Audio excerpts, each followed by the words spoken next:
बिस्मिल्लाहिर्रहमानिर्रहीम। अस्सलामु अलैकुम वरहमतुल्लाहि वबरकातुहू। ज़िंदगी में खुशहाली लाना चाहते हैं तो हज़रत अली रज़ी अल्लाह अन्हु फरमाते हैं कि जो शख्स लंबी और खुशहाल ज़िंदगी गुजारना चाहता है तो वो सुबह को खाना जल्द खाए और शाम को खाना देर से खाए, अपनी चादर हल्की रखे और औरतों से मेल जोल कम रखे। पूछा गया कि हल्की चादर से क्या मुराद है? फरमाया कि कर्ज कम लिया करे। हमारे प्यारे आका हज़रत मोहम्मद सल्लल्लाहु अलैहि वसल्लम ने इरशाद फरमाया, मफ़हूम आपके साथ शेयर कर रहा हूँ कि दूसरों तक पहुँचाओ चाहे तुम एक ही आयत जानते हो, और ये आयत हिसाब किताब के दिन काम देगी। एक दिन रसूल करीम सल्लल्लाहु अलैहि वसल्लम ने हज़रत आयशा सिद्दीक़ा रज़ियल्लाहु अन्हा से फरमाया, जो जी चाहे मांगो। हज़रत आयशा सिद्दीक़ा रज़ियल्लाहु अन्हा ने अर्ज़ किया, वो राज बता दीजिए जिससे तमाम गुनाह मुआफ़ हो जाए। तो नबी करीम सल्लल्लाहु अलैहि वसल्लम ने फरमाया, वो राज ये है कि जब कोई मोमिन किसी दूसरे मोमिन की कांटा चुभने के बराबर तकलीफ रफा करता है तो अल्लाह उसके तमाम गुनाह मुआफ़ कर देता है और जन्नत में उसे आला दर्जा मिलेगा। जब सहाबा कराम को ये मालूम हुआ, यानी ये बात मालूम हुई, तो वो बेहद खुश हुए। लेकिन हज़रत अबू बकर सिद्दीक रज़ी अल्लाहु अन्हु ने रोना शुरू कर दिया। सहाबा कराम को ताज्जुब हुआ। उन्होंने पूछा, आप क्यों रो रहे हैं? हज़रत अबू बकर सिद्दीक रज़ी अल्लाहु अन्हु ने जवाब दिया, मैं इसलिए रो रहा हूँ कि जब दूसरे का दुख दूर करना गुनाहों की मुआफ़ी और जन्नती होने का ज़रिया बन सकता है, तो उन लोगों का क्या हशर होगा जो दूसरों को दुख पहुँचाते हैं। कहा जाता है कि 4 चीज़ों से रिज़्क बढ़ता है।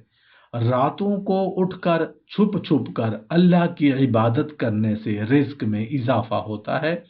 अल्लाह ने इंसान को कमज़ोर पैदा फरमाया है।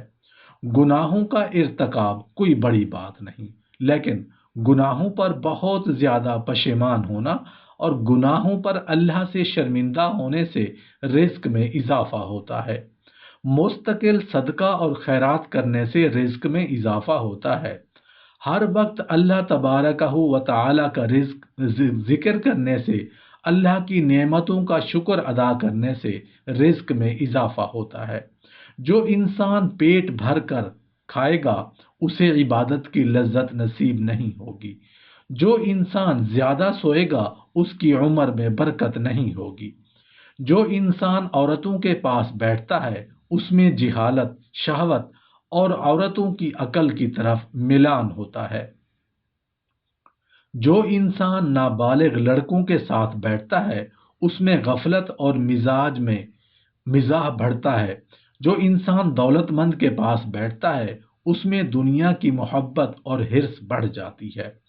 जो इंसान उलमा के पास बैठता है अल्लाह ताला उसका तकवा और इल्म बढ़ा देते हैं।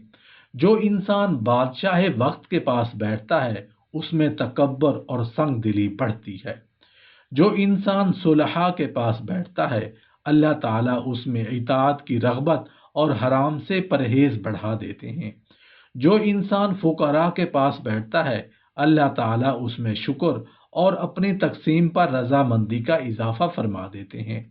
जो इंसान फासिक लोगों के पास बैठता है उसमें गुनाहों पर दलेरी, जुरत और तौबा में सुस्ती ज्यादा होती है। जो इंसान सिर्फ लोगों पर खुशनुदी चाहेगा वो रज़ाए इलाही अज़्ज़ा वजल से मायूस हो जाएगा। जो इंसान ग़ीबत और फजूल गोई ज्यादा करेगा वो दीन इस्लाम पर नहीं मरेगा। एक दाना का कौल है कि मज़ाह से बहुत बचो कि इसमें 7 बुराइयां पाई जाती हैं। तकवा ख़त्म हो जाता है, इंसान का रोब जाता रहता है, इंसान में संगदिली पैदा होती है, हम नशीन की ख़यानत होती है, बाहम दोस्ती ख़त्म और दुश्मनी पैदा हो जाती है। ऐसे शख्स की अकलन मुज़म्मत करते हैं और अहमक मजाक उड़ाते हैं। उसकी देखा देखी जो लोग उसमें लगते हैं उसका वबाल भी उस पर पड़ जाता है। कहते हैं कि 10 चीजें سب سے زیادہ ضائع ہونے والی ہے۔ وہ عالم جس نے علم حاصل کیا وہ عالم جس سے علم حاصل نہ کیا جا سکے، وہ علم جس پر عمل نہ کیا جا سکے، وہ درست رائے جس کو کوئی قبول نہ کرے، وہ ہتھیار جو ایسے گھر میں ہے جہاں کوئی استعمال کرنے والا نہیں، اہل محلہ کی وہ مسجد جہاں وہ نماز نہیں پڑھتے، وہ قرآن پاک جو ایسے گھر میں ہو جہاں اسے کوئی پڑھنے والا نہیں، وہ مال جو ایسے شخص کے ہاتھ میں ہے جو اسے خرچ نہیں کرتا، وہ گھوڑا جو ایسے شخص کے پاس ہے جو اس پر سواری نہیں کرتا، زہد کا وہ علم جو طالب دنیا کے پاس ہے، وہ طویل عمر جس نے سفر قیامت کے لیے کچھ تیاری نہ کی ہو۔ کسی دانا کا مقولہ ہے کہ لوگ چار قسم کے ہیں: سخی، بخیل، مصرف یعنی بیجا خرچ کرنے والا، معتدل یعنی میانہ روی۔ جو سخی اس کو کہتے ہیں جو اپنے دنیا کے حصہ کو آخرت کے لیے استعمال کرتا ہے، اور بخیل وہ ہے جو دنیا اور آخرت کسی کو بھی اس کا حق نہیں دیتا۔ مصرف یعنی اسراف کرنے والا وہ شخص ہے جو اپنی آخرت کو بھی دنیا پر لگا دیتا ہے، اور اعتدال پسند وہ ہے جو آخرت اور دنیا دونوں کا حق ادا کرتا ہے۔